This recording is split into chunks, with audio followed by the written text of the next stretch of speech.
উপস্থিত বিভিন্ন এলাকা থেকে আমার প্রিয় ভাইরা, আসসালামু আলাইকুম। এখন যে অবস্থা হয়েছে, সত্যিকে সত্যি বললো বিপদ, মিথ্যাকে মিথ্যা বললো বিপদ।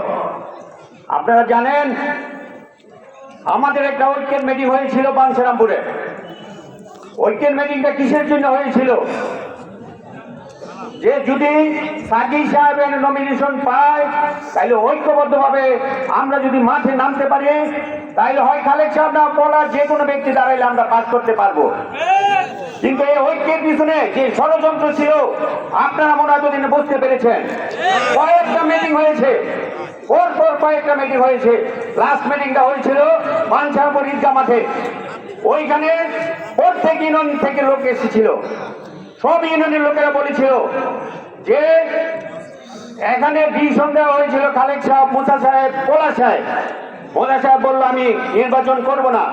তাইলে কে আছে? পলাশ সাহেব আর খালেক সাহেব। তখন মোদা সাহেব বারবার বলতেছিল পলাশ নির্বাচন করবে না, পলাশের এই সমস্যা, পলাশের এই সমস্যা। তখন আনতে বলা হয়েছিল খালেক সাহেবের সাথে টেলিফোনে আলাপ করে এটা একটা সমাধান করার জন্য। তারা কিন্তু করে নাই। আপনারা জানেন এই ঐক্যের মিটিং এর আগে তারা বিক্রি হয়ে গিয়েছিল, কিন্তু তারা কোনো হাত পাস করে নাই। ওই ঐক্যের মিটিং এ বলেছিল মোদা সাহেব যে ডান বামের রাজনীতি বাঞ্ছারামপুর চলবে না, ডানের শীত তৃণমূলকে বাঁচাইতে হবে। তৃণমূল করতে করতে ওনার মুখে ভেনা উঠে গেছিল। ওই তৃণমূল আজকে ওনার পিছিয়ে। উনি কি তৃণমূলের আছে? বিশ্বাস করেন? এই তৃণমূল করতে করতে ওনা হতে যাওয়ার আগে আমি জানি সাকি সাহেবের তো কয়েকটা মিটিং করেছে, ওইখানে ওনা বিক্রি হয়ে গিয়েছে।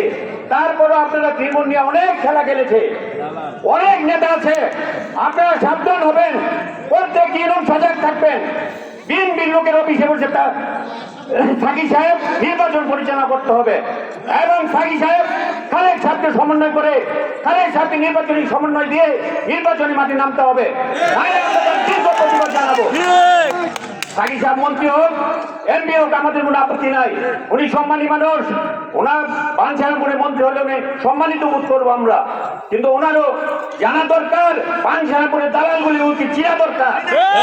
বাঞ্ছারামপুর কে ওনার সাথে আছে, কে আগে আছে, কে পিছিয়ে আছে, কে রক্ত দিয়েছে, এগুলি ওনার যাচাই করা দরকার।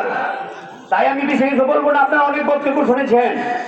এই আজকে দেখেন বাঞ্ছারামপুর নেতৃস্থানীয় কোনো ব্যক্তি মঞ্চে নাই। তারা নাই কেন? আপনারা বিশ্বাস করেন তারা নাই কেন? কেন নাই এই আপনারা চিন্তা করে নেবেন। কোন দালাল, কোন আওয়ামী লীগ, কোন ইউনিয়নের জন্য সাকি সাহেব নিয়ে না আসতে পারে এই অনুরোধ আপনার কাছে থাকবো। আপনারা যারা ইউনিয়নে আছেন আপনারা ইউনিয়ন রক্ষা করবেন। অন্য কোনো দাঁড়দারি আমরা নাই। আমরা বাঞ্ছারামপুরের নেতাদের রাজনীতি করি না, আমরা ইউনিয়নে আছি, ইউনিয়নের রাজনীতি নিয়ে আমরা করে থাকবো। আমার ভোট আমি দেবো, যাকে খুশি তাকে দেবো, কোনো বাধা বিপত্তি আমরা মানবো না। আওয়ামী লীগ ছাড়া এই দালাল ছাড়া আছে সাকি সাহেবকে 100 বার স্বাগতম জানাবো। যাক, আপনারা ভালো থাকবেন। আপনারা বিবেক আছে, আপনাদের ভোট আপনারা দিবেন, কোনো কথা নাই এখানে। যাক, তারপরেও যেহেতু পার্টির সাকি সাহেবকে ওনাকে আমরা সম্মান জানাবো, ওনাকে পাশ করার জন্য আমরা আপ্রাণ চেষ্টা করব, ওনাকে সংসদে পাঠানোর জন্য যা কিছু তাই লাগবো। কিন্তু দালাল দিয়ে যাতে কোনো ইউনিয়নে না ঢুকে আপনাদের সজাগ রাখবেন। এই বলে আমার বক্তব্য শেষ হচ্ছে। আল্লাহ হাফেজ। বাংলাদেশ জিন্দাবাদ।